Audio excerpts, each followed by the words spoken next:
Let's get back to our Lincoln 460 build.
Okay, here's where I'll probably get some thumbs down, but I'll explain what all we just did because there's a lot going on.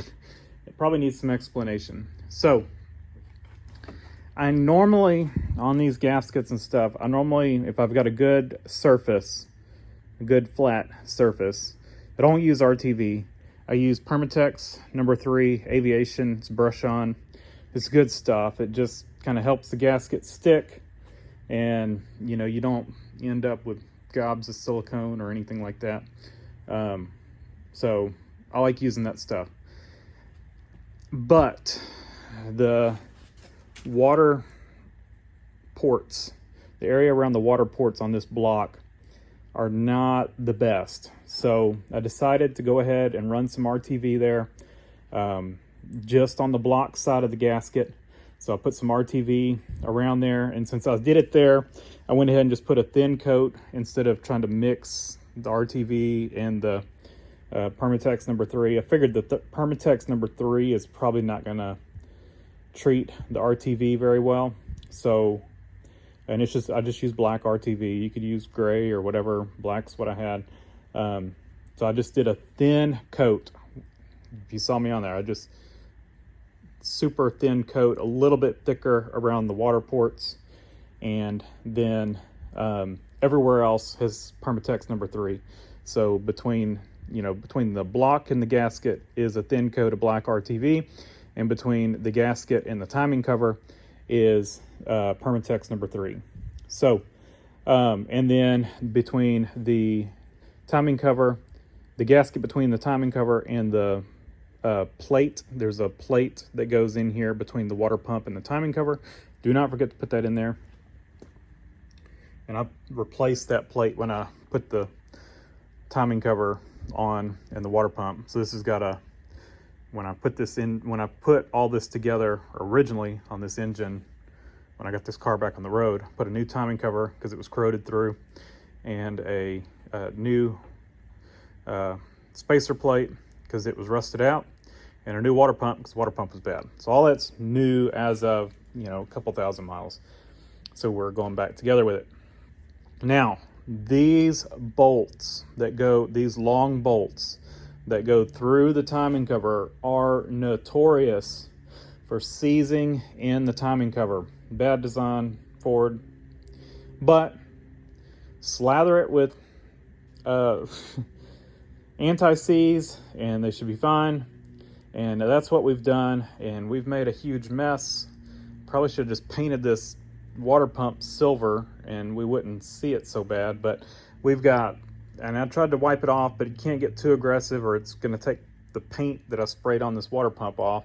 With I'm trying to use brake clean and a rag to wipe it off, but if I scrub too much, the brake clean is going to cut through the paint. So we kind of cleaned it up a little bit, and yes, you could not be so aggressive on the anti-seize and not make as much of a mess, but I'd rather make a mess and not have it seized in there than not. So that's what we did, and I went ahead and did every one that went into the timing cover, even the short ones. I did some anti-seize just since we've got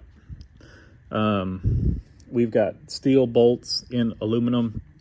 Just wanted to be safe there.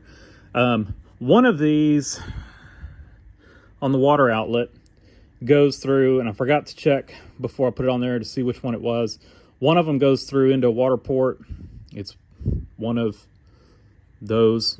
And so I went ahead just to be safe, and all 4 of those I ended up just putting some Permatex number 1. Permatex number 1 is like it's a forma gasket, but it's also a thread sealer. That's what I normally use as a thread sealer for bolts, not for,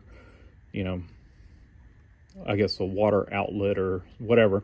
But bolts going into a water jacket, I use Permatex number 1. It's good stuff. And so these 4 have got Permatex number 1. Only one of them needs it. Like I said, I don't remember which one. You can look it up. But yeah, it's not going to hurt the other 3. So did that. And then this bolt here goes through to the valley here, the valley area. And so I went ahead and put some Permatex number 1 on that because, we don't want an oil leak coming out there. And so then torqued them down 20 foot-pounds. Before I tightened anything down, I put our little spacer there that rides on the crankshaft seal. I did put a new seal in it, even though our seal is only 3,000 miles old. Went ahead, I had a new one, so put it in there. Probably wasn't needed, but whatever, we'll put a new one in. And I did do away with the little slinger. I don't even know where it is, but it's the thin little shim slinger thing that goes between the spacer and the timing gear. And I ran it last time, but I had some comments on that video saying, you're supposed to do away with it because that gear is thicker the gear is slightly thicker, plus the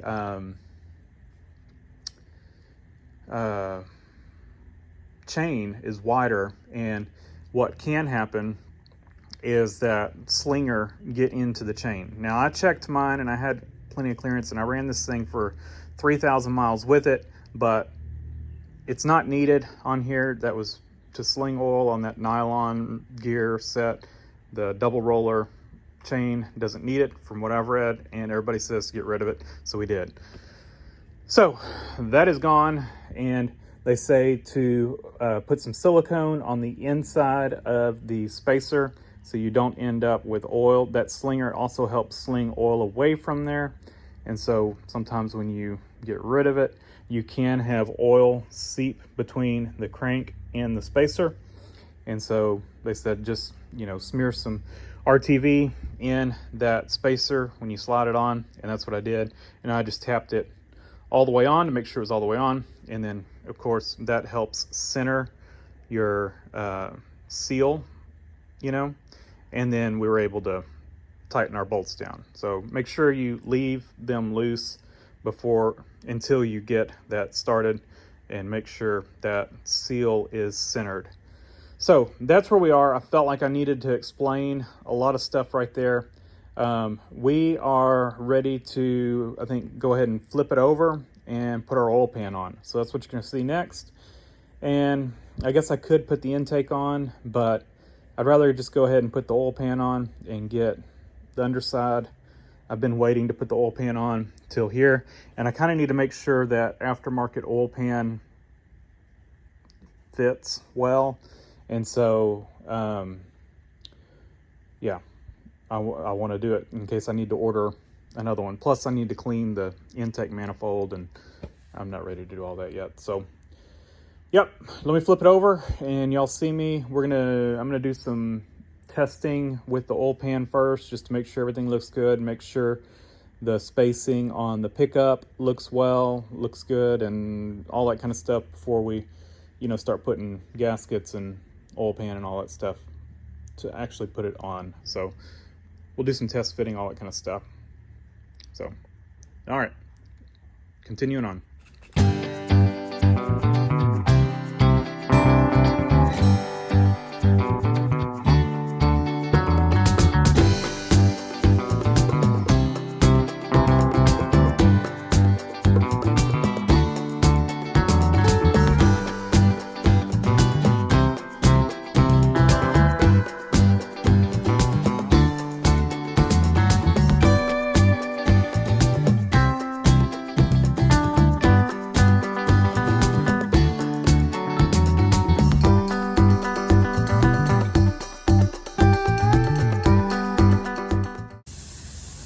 Okay, hopefully the ultrasonic cleaner is not destroying the audio. I've got my oil pan over there, a fourth of it in the ultrasonic cleaner, and I'll rotate that around and probably end up getting about half of it cleaned in there, which is half I don't have to clean by hand. But the issue we ran into, and I should have checked this when I first got that oil pan in. I've had it for 6 months. I've also painted it at this point, so I'm just stuck with it. But it was looking promising, and I could make it fit, but the issue we have is it's a 1/2 inch shallower than the stock oil pan. And so, we could bend the pickup tube down and, accommodate for that. But right now, as is, the pickup tube would be pinned against the oil pan. And we don't want that, unfortunately. I should have compared the oil pans when I got them in, but otherwise, it looks like it fits well, but we're gonna have to run our stock pan. I did, beat it back into shape, but I kind of, I was going through all this trouble. I was like, what?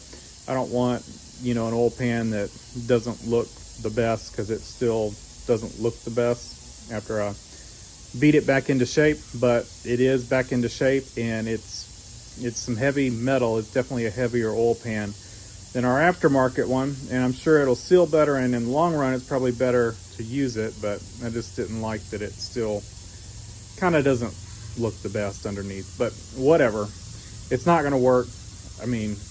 Like I said, we could make it work, but we're not going to do that. We're going to leave the pickup tube alone. That would also decrease our oil capacity by some, I don't know how much, but it would, because we're not changing our dipstick. The height from from here is not changing, so we would be decreasing our oil capacity as well. So this thing already doesn't hold that much oil, so we're not going to run it.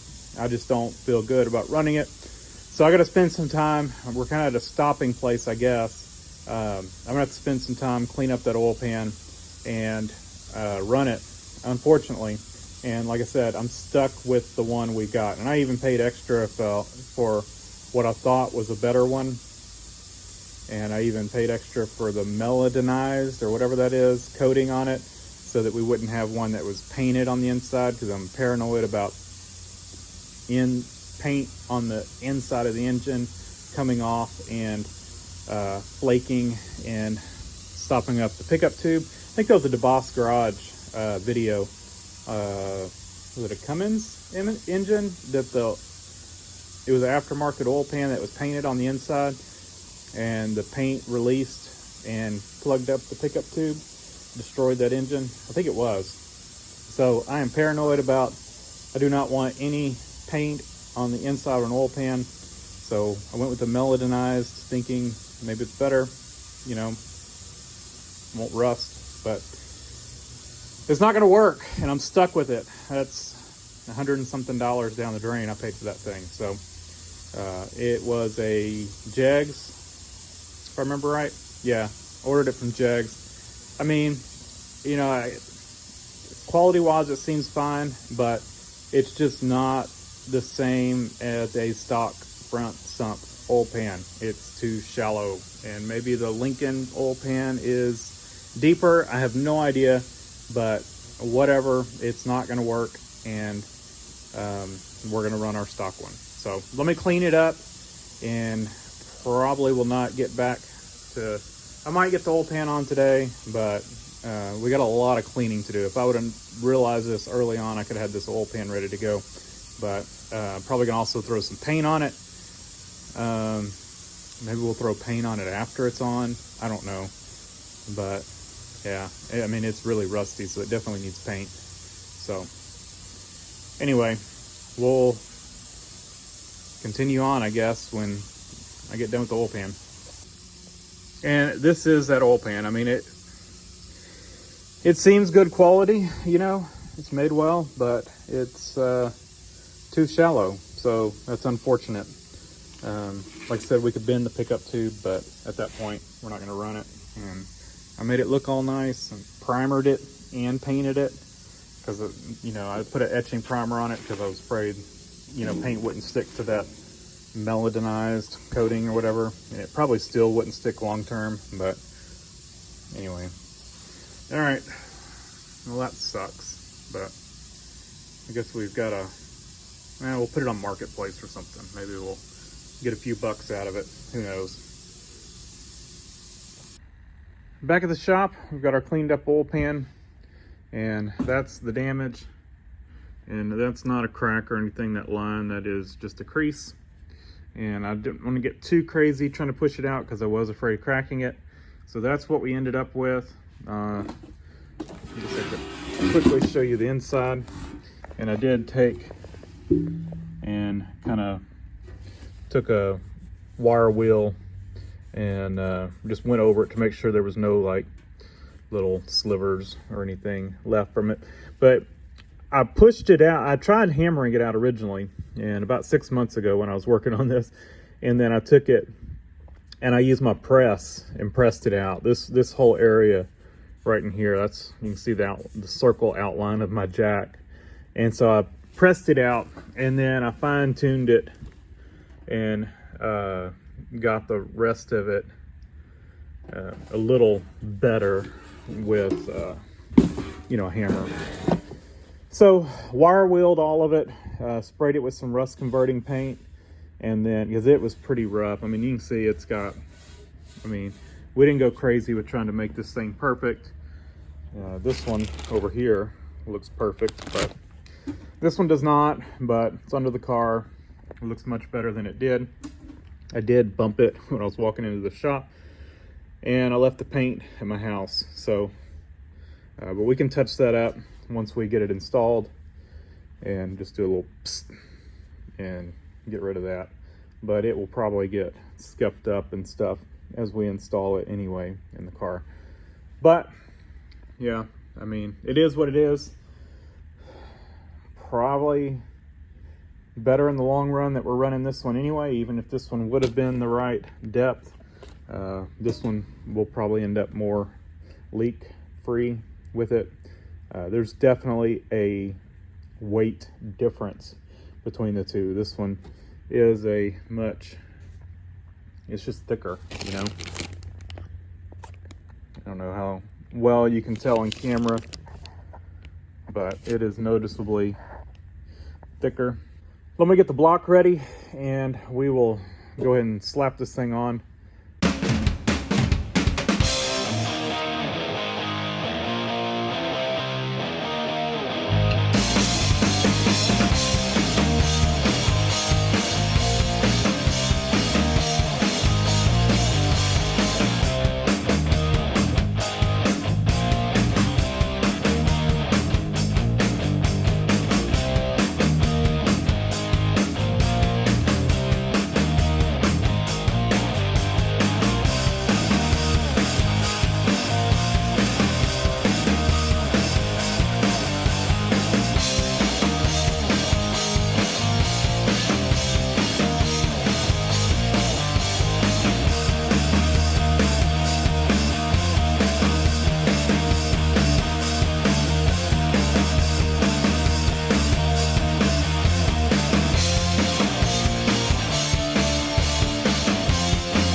So this video is getting a little bit long. We're gonna go ahead and cut it here. The next thing we've got is intake and then distributor and stuff like that, but we're getting really close to having this thing all back together. And then after that, we're gonna have to tear the transmission down, or at least tear it a little bit down and put a shift kit in it. So we've got all that coming up, but we are getting really close to getting this thing where we can get it back in the car. So stay tuned, just a couple more videos, knock out, and hopefully we'll be putting this thing back in the car. Thanks for watching. Leave a comment down below, hit the like button, and subscribe for more.